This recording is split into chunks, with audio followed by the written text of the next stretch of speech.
Question number 1 है हमारे पास, the general term of the arithmetic progression जो है इसका असल फार्मूला होता है जी A N is equal to A plus N minus one D.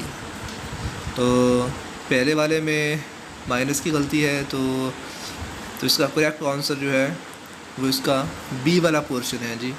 General term arithmetic progression जो है A N is equal to A plus N minus one D.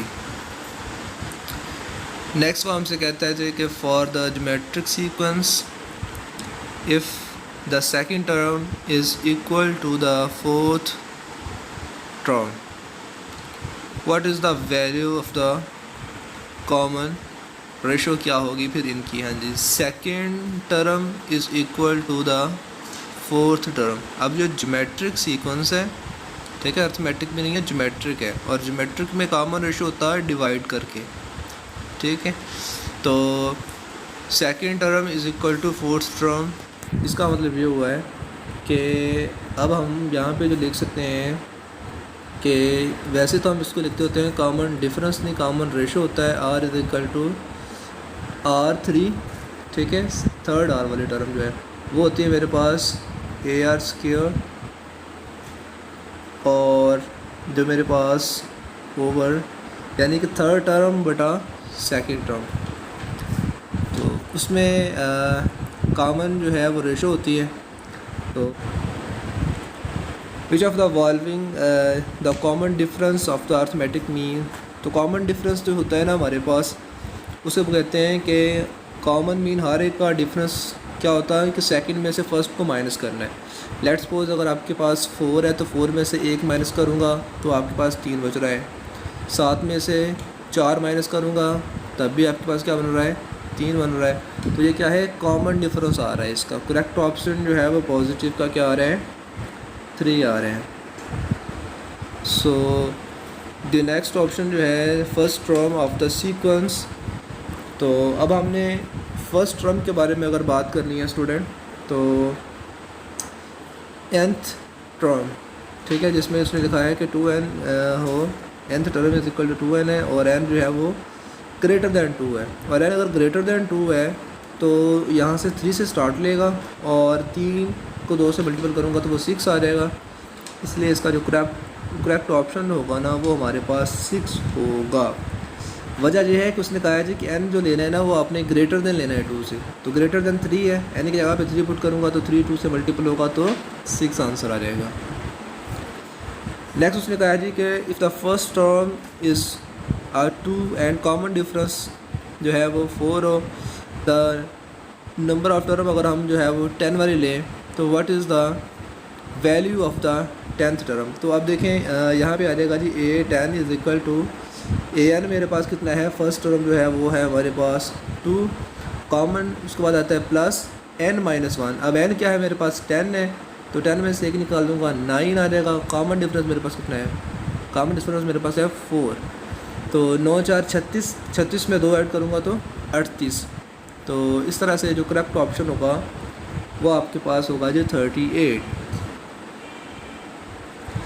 Next है जी व्हाट इज़ द 31वीं term of this arithmetic sequence. तो आपने इसकी 31वीं term को कैसे फाइंड आउट करना है, देखें जी फार्मूला है हमारे पास A31, किस तरह से फाइंड आउट करूँगा, is equal to first term मेरे पास क्या है 1 प्लस फार्मूले का हो गया, अब n क्या है 31, 30 n माइनस 1 है ना फार्मूला, तो 31 में से माइनस 1 करूँगा तो बचा रहेगा 30।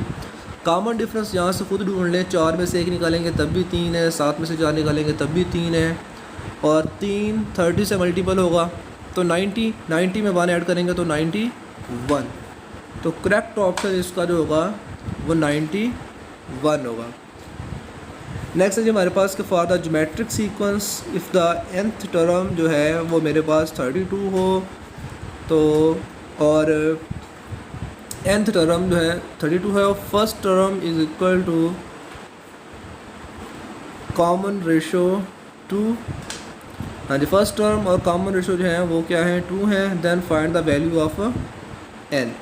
अब ज्योमेट्रिक सीक्वेंस का जो फार्मूला होता है स्टूडेंट वो हमें पता है जी, तो वो हमारे पास फार्मूला होता है जी कि हम उसे लिखते होते हैं जी n is equal to a r की पावर n माइनस 1।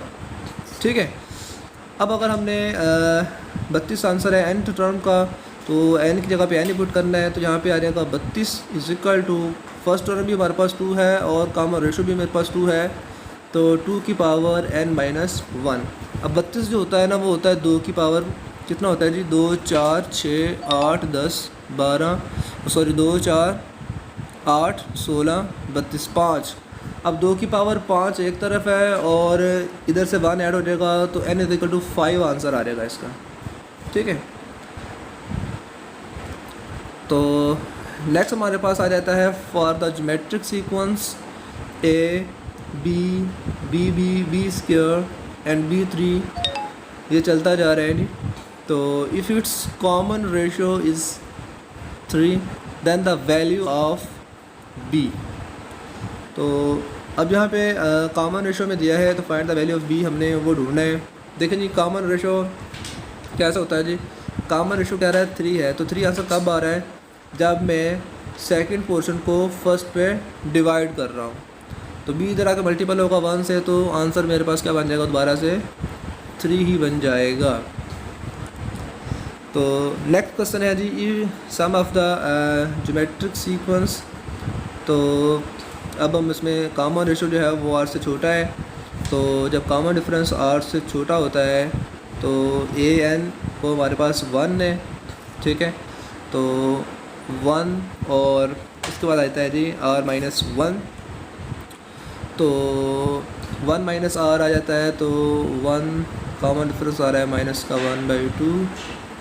तो इसको हल करते हैं, तो बटे में आ जाता है जी कि 2 और 2 में से 1 निकाल देंगे 1, तो 1/2, 2 ऊपर चला जाएगा, तो करेक्ट ऑप्शन इसका 2 बन जाएगा।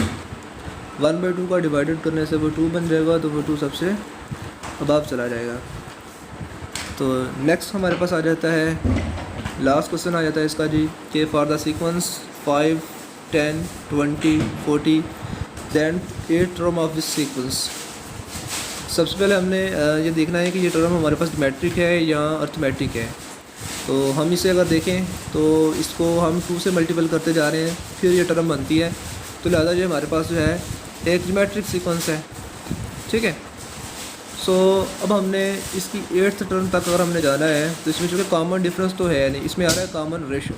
ठीक है, आप 10 को 5 पे डिवाइड करेंगे तभी 2 आंसर आ रहा है, 20 को 10 पे डिवाइड करेंगे तभी आंसर 2 आ रहा है। तो इसमें कॉमन रेशो आ रहा है, ना कि कॉमन डिफरेंस आ रहा है। ठीक है, अब हमने अगर इसकी 8th टर्म बतानी है, तो g8 लिखूँगा मैं यहाँ पे, और इक्वल टू फर्स्ट टर्म मेरे पास है 5, और r मेरे पास कॉमन रेशो को आ रहा है, वो आ रहा है मेरे पास जी 2, और n माइनस 1, n मेरे पास 8 है, 8 में से 1 निकाल दूँगा 7, तो 2 की पावर 7 कितना होता है जी, 2 4 8 16 32 64 128।